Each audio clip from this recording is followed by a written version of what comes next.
I'm Graham Carroll, who's a principal facilitator. He's a consultant who specialises in commercialising business ventures. He's probably been paid for half of what he's done. The rest has been voluntary. Don Selby is a chartered accountant who, with another member of the group, own and operate a short line rail operation in Australia. Steve Wetherell, we mentioned Steve, the transport operator who believes truly in the notion of transport and uses whatever mode is most appropriate. Ian Welsh is the other partner in the Cairns Railway Partnership. He's also a very wealthy fellow, engineering companies, and he's the chairman of the Mainline Steam Trust, which has about 7 steam locos and is the largest heritage tourism operator in New Zealand. And his intention is to base a loco and carriages here in Napier, and that will support the heritage steam operation out of Gisborne, which at present can only run 15 kilometres out to Muriwai. So there's big potential tourism benefits in this proposition. And last but not least, a guy by the name of Dean McCoy, who's a Kiwi Rail track maintenance contractor. The proposition was essentially as per the annual plan. The benefits for government, both government and Kiwi Rail, were that as long as they undertook to repair the line to a fit-for-purpose condition, spending probably about $5 million, from that point on their cost and liability was capped and terminated. We were not asking for any ongoing operational subsidies or maintenance subsidies, and in fact the budgets for the operation include very substantial above and below rail maintenance budgets, which would enable us to maintain the line better than Kiwi Rail ever managed to do. As well as that, there'd be a $3 million disaster reserve fund in the bank from day one and earning interest, managed by a separate board of trustees. So if something goes wrong, there's money there to fix it, and there's an annual $300,000 a year going into to top up that reserve. Now, Kiwi Rail, same sort of benefits. At present, according to their plans, they have an obligation to spend $800,000 a year on maintaining the line in mothballed condition. Now, they haven't been spending that money, nowhere near it, but they should have been, and under the NGR proposal, that liability for expenditure would stop. We had some difficulty in getting to the Minister. In fact, it took 6 months to get to see the Minister. Honourable Chris Tremaine was instrumental in enabling that for us in the end, and Chris has been quite helpful. So we met with the Minister in December. He indicated some reservations on particular points. So we went away and we rejigged the proposition. And since early January, they have had the proposal essentially as it stands there, with the assurance that that Kiwi Rail and government's costs were finite, one-off, and accordingly contained. Now, out of courtesy, a couple of weeks ago, I informed the Minister that this matter would be going public here today, so that there were no surprises. I thought it was the decent thing to do. Heard nothing from him until the middle of last week, when he sent a letter basically saying that, no, we don't think it's a good idea. And then the letter indicated the reasons why they didn't think it was a good idea, but it was very clear that they had misunderstood what we were proposing to them and the essence of our case. At one stage, I thought they've sent the wrong letter. This could have been one that was drafted before Christmas. And whether that's the case or not, I don't know. Anyway, since then, we've been back to the Minister with a letter attempting to clarify the misunderstandings. And I can go through that, but I'm not sure that it's totally appropriate to do so. I'm not going to release correspondence, or I don't want to release correspondence at this stage while the matter is still incomplete. I just don't think that's courteous. On the other hand, if the media wants to get their hands on stuff, they know how to do it. So then I had a call from a reporter last night, and that is the outcome of it. I didn't know whether it'd be in the paper today or not, but at 4:45, when 4:45 when I saw that, I thought we're going to start rethinking things a little bit here. So, to cut to the chase, no, I'll go back one little step.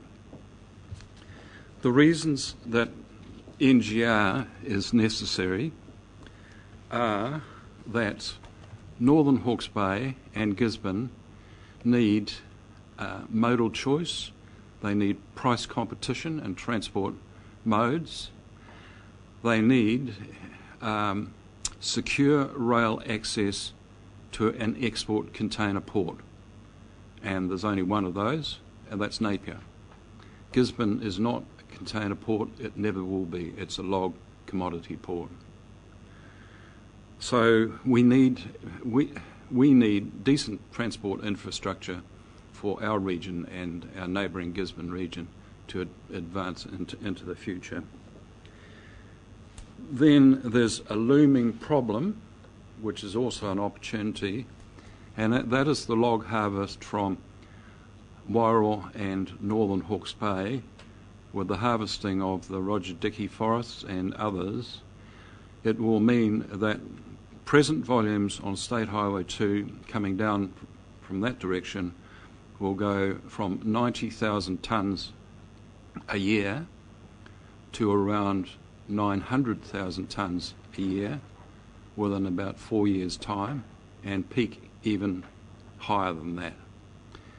Now, if you work that out with a 36-tonne payload, and that's for a 50 max, in other words, a big truck, that works out at 180 extra truck movements per day, 6 days a week for years. And quite honestly, in terms of safety, road condition, State Highway 2 just can't handle it. That traffic is made for rail, and that is where the significant profits will be turned from NGO when it gets underway. It could be said that, well, that problem that we can get by for the meantime, and the problem is 3 years away, and government may in fact be looking at it in that sense and thinking, well, this is one more electoral term out from the one that we're about to go into. But in my mind, that's very short-term, non-strategic thinking. So whilst it's a problem that will come to a head in a few years' time, it's still a problem that we can't ignore because it won't go away. So my proposal to this meeting today is that we leave the proposition in the annual plan as it stands, asking people what they think about the proposal, and also ask another question, something along these lines, that if it's not possible for the rail to commence operation this year, should the Regional Council advocate to ensure that the line is well maintained in its mothball state in order for it to be readily reopened when essential in the future. Now, the public can respond to that over the consultative period. At the end of June, we make a decision. Something may well have changed. The government may have a change of heart over the next month or two. But if not, and we're stuck with the unlikelihood that it can be made to work this year, then at that stage, in that hypothetical situation, I'd be recommending, and I think most people would agree, that we drop it out of the annual plan, but then I'd want to bump it into the long-term plan, maybe 2 years out. That way it's there, recorded as a major issue for this region to deal with in terms of transport infrastructure, economic and social development, and that, in my mind, would be appropriate for us to do. So I guess that's my case. There's your answer, Councillor Belvin. Oh, and could I just say that I've consulted with Councillor Barker as Deputy Chair of the Transport Committee, and he has seen some of the correspondence. I am prepared to share stuff with people privately at any stage, but I have asked Councillor Barker if he, with his parliamentary background and his experience and wisdom, if he can give us a bit of a hand. Thank you, Chair. I'm delighted to. I think the proposal that Councillor Dicker puts forward is compelling. There's great merit. I support it. I think there's one other element to it I would add as sort of a headline value. Yeah, we've talked about modal transport, competition, etc., etc. One of the things I see in having a good rail network is a civil offence and emergency management issue. At the moment, we're constrained to one road going to Wairoa and on to Gisborne. If there was, we live in an area which is shaky, subject to storms, all the rest of it. If there was a major disaster, the road could go. The railway line, if it was operational, could be the lifeline that we need to send large volumes of food, repair materials, fuel, etc., into Gisborne. So I see it as an essential civil defence facility, and I place high value on it. So we can look at all of the other elements of it, but I think that's one which is underdone and unseen. I think it's a really good case, and I'm more than happy to support it. I agree with Councillor Dick. We should continue to push this forward, and I see it of great economic benefit to the region in the future. Can I just say that undoubtedly these notions of cycle trails and so on will re-emerge, but if you make a comparison with the Otago rail trail, which is set there as the standard, it's 150 kilometres long. It's of easy to intermediate gradient. I don't believe it's got tunnels, and in fact there are 10. Pardon?